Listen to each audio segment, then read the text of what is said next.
Welcome to 10, the Tenant Experience Network. I'm your host, David Abrams. In this episode, we are connecting with Brian Rosen, President and CEO, Canada at Colliers International. In this episode, we learn about Brian's non-traditional journey to commercial real estate and his experience bringing teams together to create opportunities where 1 + 1 = 3.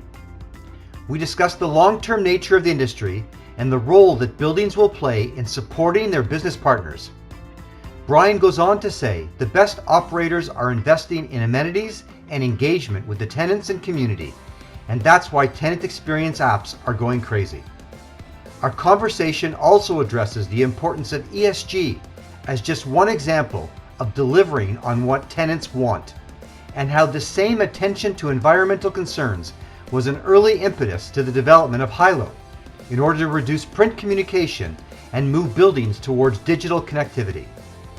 Brian is not quite ready to give up on the notion of location as a critical driver of real estate decisions, but he does believe it's critically important for properties to have a vision and a commitment to technology, tenant experience, and connection to community and amenities.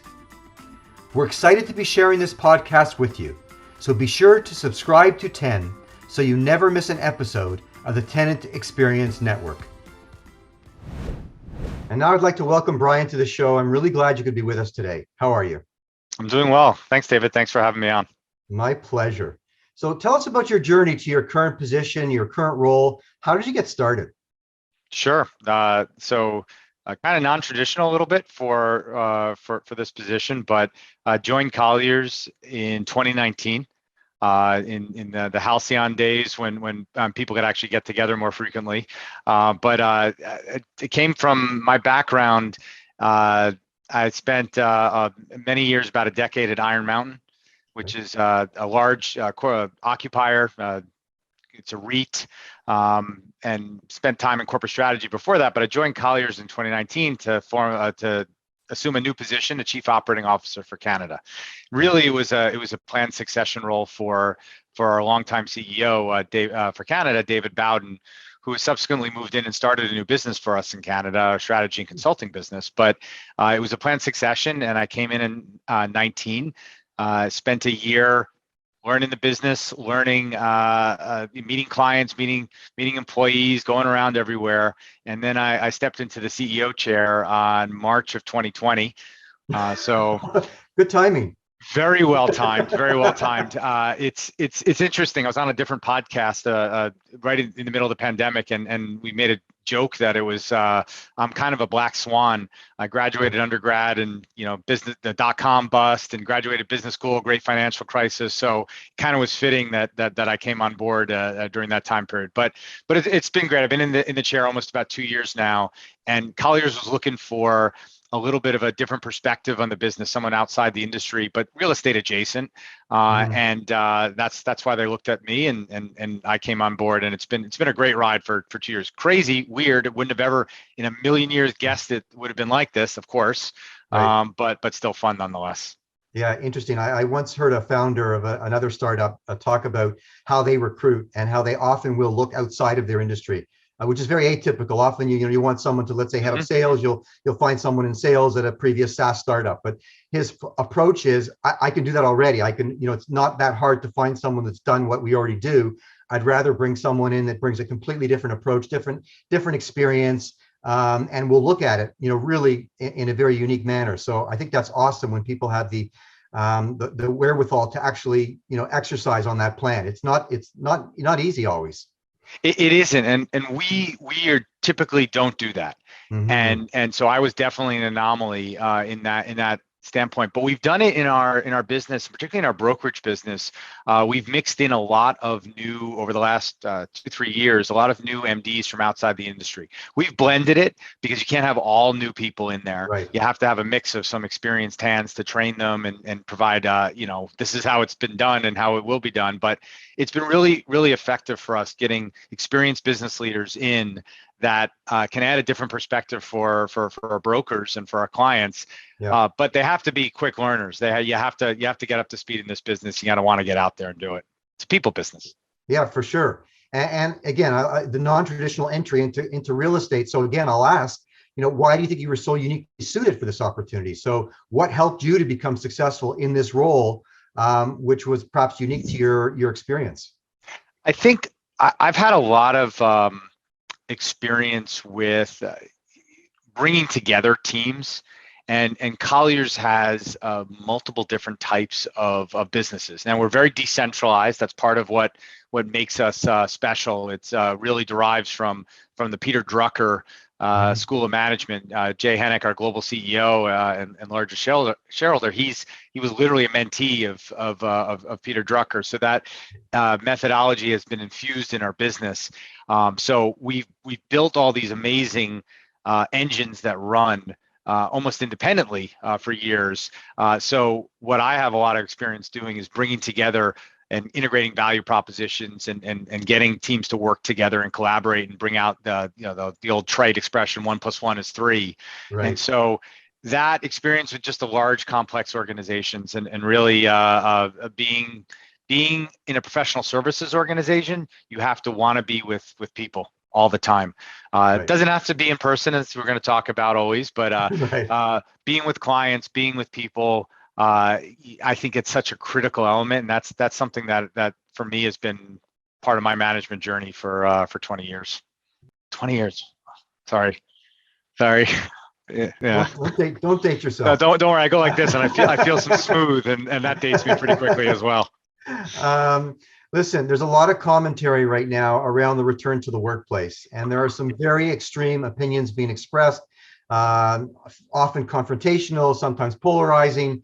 My team and I really believe that everyone needs to live and work in the world as it is right now. We've decided that this is it. There's no imaginary date in the future. This is the world as it is. So I'm just curious, the commercial real estate industry and employers, I don't think we can continue projecting, to that date as to what that might be.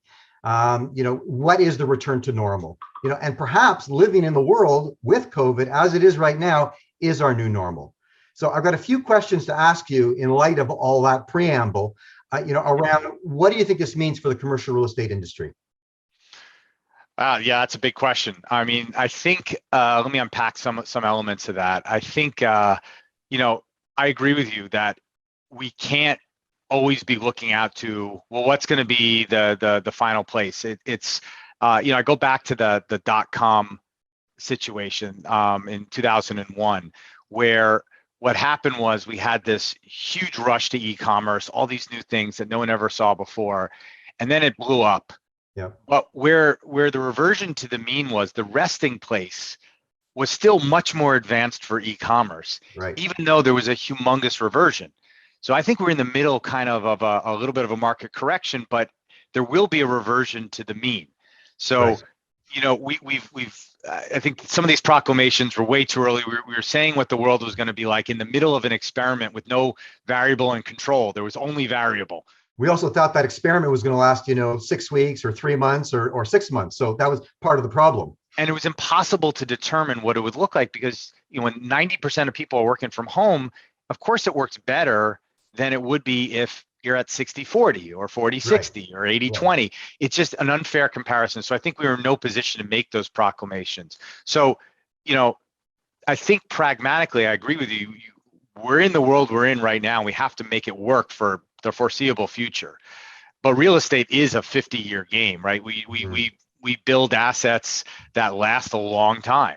So we have to project, we have to make decisions on what it's going to be like, and we have to take a little bit of a stance and say, I'm going to sign a 10-year lease. Got to have a little bit of a sense of what the future is going to be and how much space they need. So I think there is a projection that has to be made about, what do we really think is going to work? Now we can get into it. I have my points of view on the office and the importance of it, but I do think you have to recognize where we're in now, but you have to make a 5 and 10-year view in our business, or else you can't make an investment. No one would ever buy a building again, because it'd be like, I don't know what's going to happen tomorrow. Right, and certainly there have been lots of transactions that have taken place over the last year or two, and certainly the last many months. So listen, I think buildings are critical. I think they're part of an ecosystem now, versus a standalone that the world stops and starts with your workplace. I think the workplace and what the workforce needs is going to continue to evolve. So from your perspective, any thoughts on how buildings can continue to be important to businesses and people? Absolutely. First of all, they're incredibly important for collaboration. And when you can do collaboration over video. It absolutely can happen. It's not as good. And so when you get people together, there's a certain level of spark, innovation, there's collaboration, there's relationships. It's what Zoom is and Teams and everything has enabled us to do is continue to foster relationships with people we know. Right. What's missing is sort of the inadvertent relationships. Right. And the micro relationships. So we're kind of still coasting on a lot of the relationship capital we built pre-pandemic. Absolutely. It's the new people, and that's where we're missing. There's that real gap of new people starting in a company. Hell, if I didn't have that 1 year to meet everyone, I'd be so much more challenging in my role as a CEO. But I built up relationships with people and was able to manage through that. So the office provides, in particular, a great area for this collaborations, relationship, brainstorming, et cetera. So I think as a communal point for that, it's going to play a critical role for foreseeable future. Now, how does that evolve? Do people need to always be sitting at their desk by themselves, staring at a screen? Well, that's not really collaborating. Right. It's not really so there's a balance. So some roles absolutely are well suited, and the technology has enabled us to become more hybrid for that. So it really depends on your industry. It depends on the type of role that you have within an industry. But there is a role that the office plays and will continue to play for that. Agreed. I really believe that buildings have an obligation, perhaps more so than ever before, to work with employers to help attract and retain the best talent. And ultimately bring people back to buildings, because that is where, to your point, creation, collaboration, inspiration, culture gets built. And I'm not saying it can't be done, just to appease those that are on the right side of the conversation. I'm not saying that any of those cannot be fulfilled in some form or fashion virtually, but I don't think it's quite the same. So from your perspective, do you think the building has a role to play in supporting the employer in creating this new way forward? 100%, and you see that with the best investors that are and landlords that are, they're not just sitting by and go, come to my building, it's a good building. Right. It's hey, I bought this, that's all I need to do.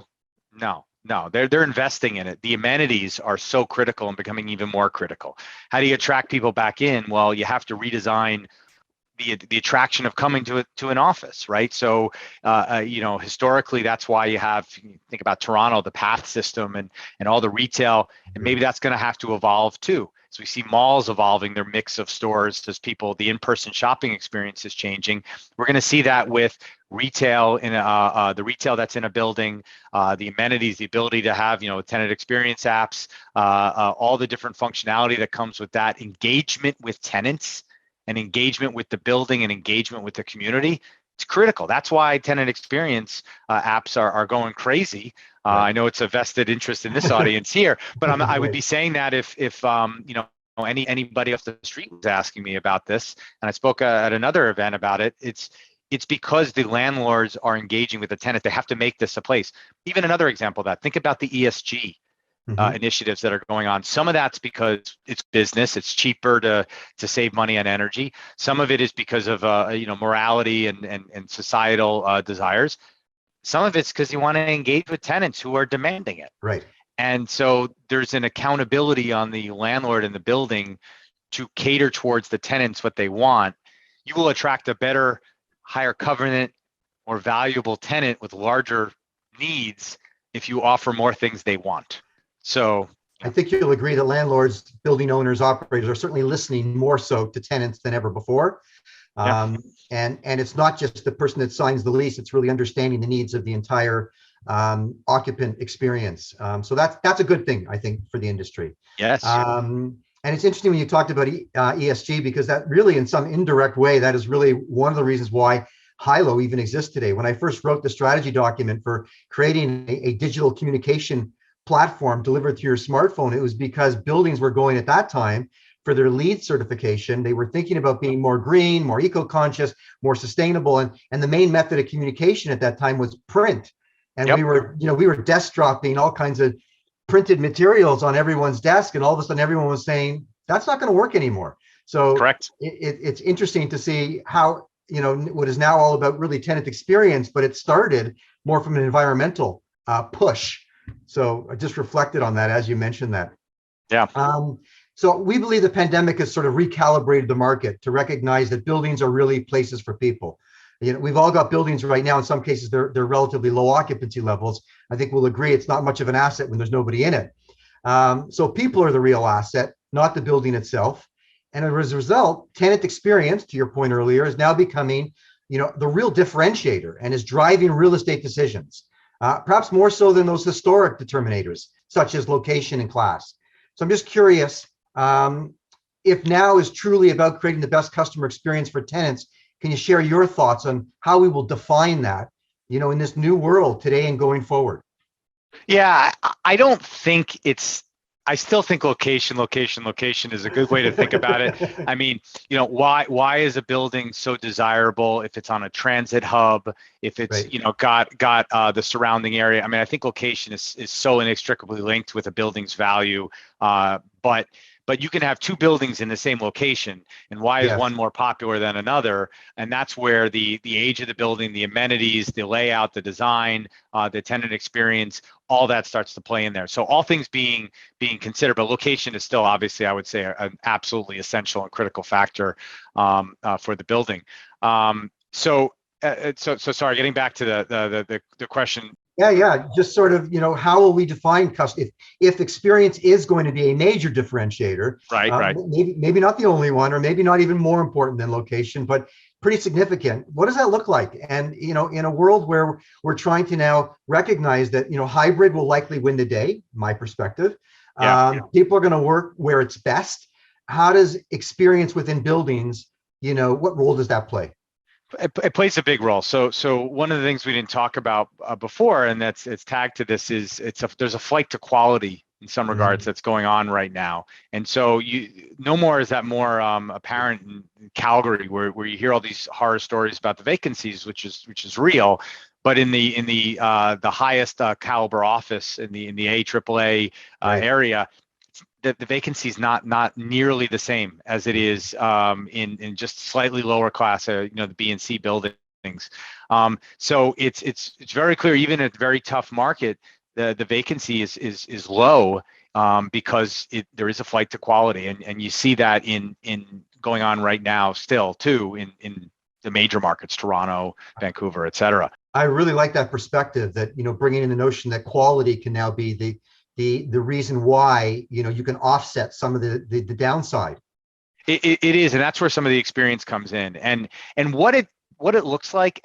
I don't think it's going to be cookie cutter. I think as we're talking about tenant experience, and the ability to deliver more amenities is going to be critical. So the ability to, and that amenity, the ability to deliver amenities can come in different ways. It can come through the technology in the building, having modern technology that makes it easy and seamless to interact with the building, whether it's the touchless type of stuff or the smart elevators, all the different types of things that just make the building easier and better and more enjoyable and seamless interaction, and lower operating costs too, which the tenants bear as well. So there's that aspect of it. There's the tenant experience. There's also the selection of how your building is connected into the amenities of the area.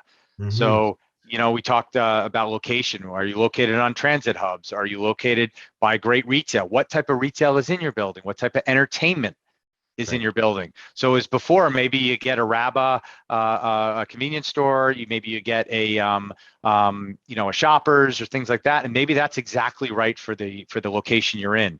But maybe actually having an escape room building is probably better for you.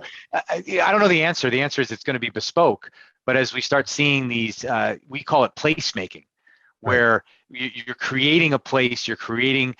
You're seeing this in mass now, where you see these large plots of land that start getting developed into innovation hubs or life science hubs. You're going to start seeing that with these buildings too at an asset level. This is now a life science asset where the building is going to have headquarters for 18 different startup tech companies in life sciences, et cetera, et cetera. So it's those types of things where it's the overall experience can take many shapes and forms, but it's attractive to the target group that's looking there. So it's a little bit of a punt on the answer. I'm not going to give you a specific, but it's a catered, bespoke offer. That's why it makes it so important that you have a vision in mind for your asset or for your community, even more so the place. I think we've got several examples emerging in our city that speak to that. And I think it also speaks to why, how and why we designed HILO as a platform and not just a building app completely confined to four walls of a building. Because to your point, yes, you can determine it needs a RABA and it might need a dry cleaner, but maybe it does need the escape room, but maybe the escape room is 3 blocks away. So correct. We really designed HILO to not only capture what's in the building, but also connect to the neighborhood, connect to the community, exactly. and draw on those resources so that they're actually seen as amenities as well. Exactly. It's everything is appropriate for the area that you're in. And that's why there's no negative or positive with having something associated with an asset. So I talked about in the same breath of having a high-end restaurant or a convenience store. Well, it depends on what your population of your business. They're both great. So there's none of it are pejorative. It's just it's what's appropriate for the asset and for the community. As you said, it's the community. So the whole live, work, play, which is why I thought the whole death of the city thing was such a hot take that was irrelevant. I mean, cities have gone through plagues and fires and everything, and people come back because it's a congregate setting where everybody's together. There's entertainment, there's action, there's the tribal aspect of people being together. And that's not going to go away just because you can get a little bit more space. For some people, sure, but then there's other people that are going to come right back in and fill the void. I agree 100%. Listen, let's take a quick break and we'll be right back. This episode of 10 is proudly brought to you by HILO. HILO is a rapid deployment tenant engagement platform for the hybrid world.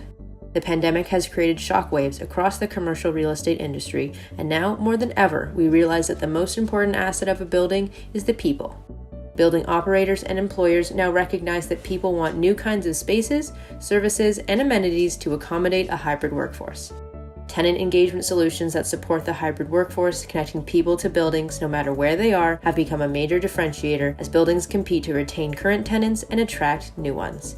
HILO empowers forward-thinking building operators to meet this challenge. To learn more about HILO, visit hiloapp.com.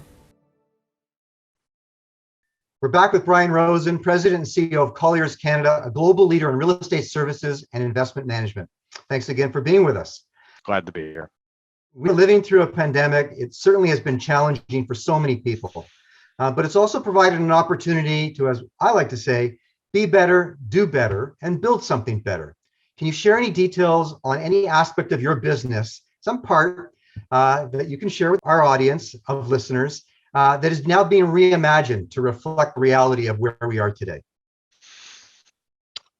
So I think there's a lot of different parts of the business that we've flexed and changed. I think a big part, like a lot of other companies, is how we've adopted to blending into a hybrid management. So as I look across, and we have an extremely different set of workforces. So we have, probably the largest third-party property management, the largest third-party project management firm. Those types of firms, as an example, plus the brokerage, are completely different needs. So our project managers have found the ability to work remotely is absolutely great. It's adding the ability. They don't need to be in an office because they're usually with a client or their home or wherever you're managing a project. So it's incorporating that, but the brokerage side of the house can't wait to get back in the office. And the property management is kind of a mix. They're on the actual assets. They're in the office, accounting teams. You'd think, well, accounting, they can work for anywhere. Sure. There's also benefits from being together. So it's adopting that. That's how do we actually figure out the space in our building? So we're advising our clients on that, and we're struggling and trying to figure it out ourselves. And this group's 50%, this group's 80%, this group's 20%. How do we use our tenant experience apps to help book desks, I put my office up on the block, so if anyone wants to use it when I'm not here, I'm traveling.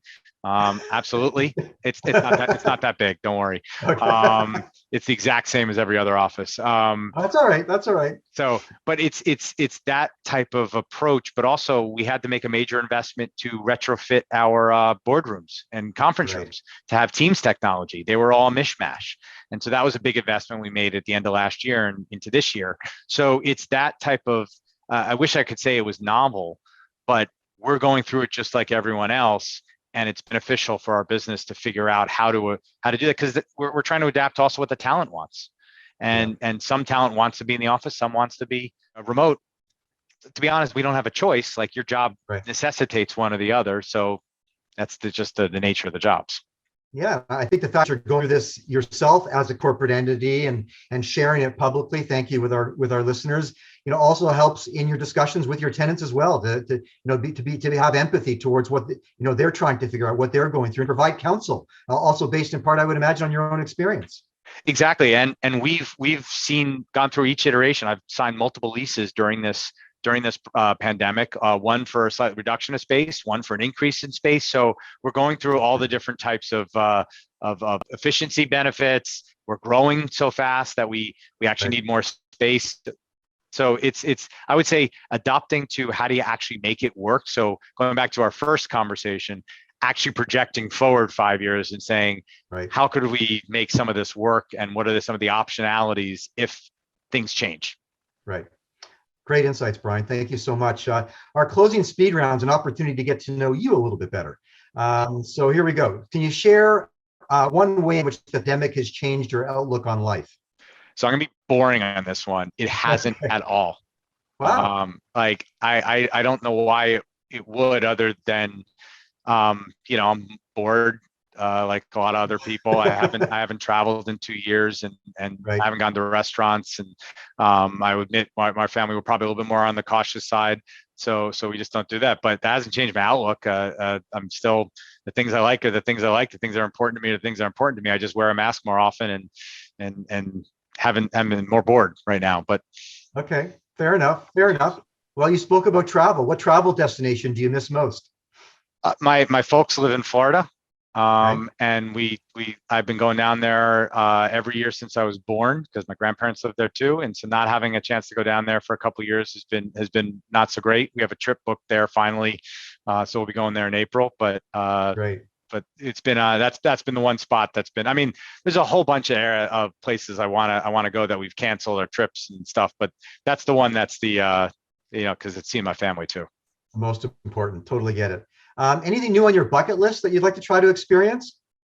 I don't really have a bucket list. There's lots of, there's going back to the travel thing, probably going to different places. Like we want to go to Costa Rica, Australia, and so, but I don't know. I don't think that far ahead for my personal life. Business, I got too many 5-year plans for my business, so I can't 5-year plan my life. You don't want to strategize your life in this. I let my family do that for me. Okay. What's your favorite technology that is new to your life? So I don't really have, and personally, anything new, but from the business perspective, I do enjoy the tenant experience stuff and the apps, and I'm looking forward to using it more in terms of it's like back into the office and engaging with the building, engaging with booking desks and things like that. It sounds boring. Sounds like a boring real estate guy answer, but for me, I'm pretty non-tech inventive at home, but I'm actually spent most of my career selling technology. So anyway. But I think the practicality of it, and therefore it will impact your day-to-day life in that, and so I think that's a good thing. Yeah, absolutely. Personal choice for days spent in person with your colleagues versus working from anywhere. I'd rather be with my colleagues, and most of my career I've been able to, because I was in a corporate strategy roles for a while where you could work from anywhere, and then in my first leadership role, half of my team was in Montreal and the other half was in Toronto. So, and then the next role I had after that, they were in 4 different cities in the US. So most of the time I've actually been working with virtual as a portion of it. So I'm very comfortable with that. But I'm an extrovert. I'm a people guy. I'm a brainstormer. Stand-up comedy, like all these things. I want to be with a crowd, in a crowd, in front of a crowd, and that's what makes me go. So that's my choice. Okay, I don't have a question about comedy. Are you serious about stand-up comedy? I used to do it. Yeah, I used to do it. It's been a while. It's been about 10 years, but I did it for about 20. Very cool. 15, sorry. Not that old. I'm like, wait, I did the math on that one. Doesn't work out. Awesome. All right, listen, Brian, thank you so much for being with us today. There's so much to continue to talk about in and around buildings and the return to work and hybrid. And it's exciting to be able to connect with senior real estate professionals and have these conversations. So thank you very much for coming on the program. I look forward to continuing our conversation and perhaps even having you back on the show on a future date. Great. No, I had fun. This was great. Thanks, David. Okay. Thanks so much. You be well now. Take care. I want to thank Brian Rosen for joining me on this episode of 10 and for contributing to the global conversation around buildings being part of a robust ecosystem that can help to build great companies, and that they are vital in the effort to cultivate and support great people and teams. The future of the workplace will likely take many forms, and we will continue to explore what that looks like together. Subscribe to 10 for more conversations with leading CRE industry professionals and experts who all have something to say about tenant experience and the future of the workplace. We love hearing from you, so if you enjoyed this episode of 10, please share, add your rating, and review us through your preferred podcast provider. If you or someone you know would like to be a guest on a future episode, please reach out to me directly at david@hiloapp.com. And until our next episode, I wish you continued success in building community where you work and live. Thank you.